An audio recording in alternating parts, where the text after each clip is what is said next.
हर खिलेलू ना देलू बात जान गई टोला हर की शराब से खराब नशा लड़की के होला हर की शराब से खराब नशा लड़की के होला। और ये गाना से हमरा बहुत ज्यादा उम्मीद बा। हालांकि 30 दिन हम गाना डाले ला लेकिन 30 गाना हमारा ना बाजी हमरा पता रहेला, लेकिन इस गाना से मुझे उम्मीद है। हर खिलेलू ना देलू बात जान गई टोला हर खिलेबू ना देबू बात जान जाई टोला हर की शराब से खराब नशा अब अरे तो शराब से खराब नशा लड़की के होला खराब नशा लड़की के होला शराब से खराब नशा लड़की के होला शराब से खराब नशा लड़की के होला। लेलू ना देलू बात जान गई टोला अरे लेबू ना देबू बात जान जाई टोला शराब से खराब नशा लड़की के होला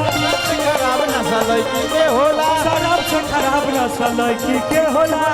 शराब से खराब नशा लड़की के होला शराब से खराब नशा लड़की के होला शराब से खराब नशा लड़की के होला शराब से खराब नशा लड़की के होला शराब से खराब नशा लड़की के होला।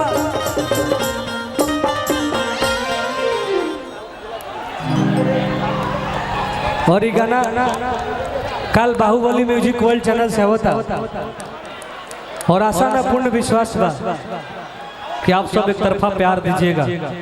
सागर जी दिल से गाना के लिखले रहे अरे की भूल जाही बुझान हमके हर की पिया भाग के भाई के थोड़ा सा हमरा लाइफ में दिक्कत हो हम लड़की से थोड़ा सा दूर रहना चाहिए पता ना क्या का है देखिए का से बचले रहिया हर खिलेलू ना देलू बात जान गई टोला हर की शराब से खराब नशा लड़की के होला हर की शराब से खराब नशा लड़की के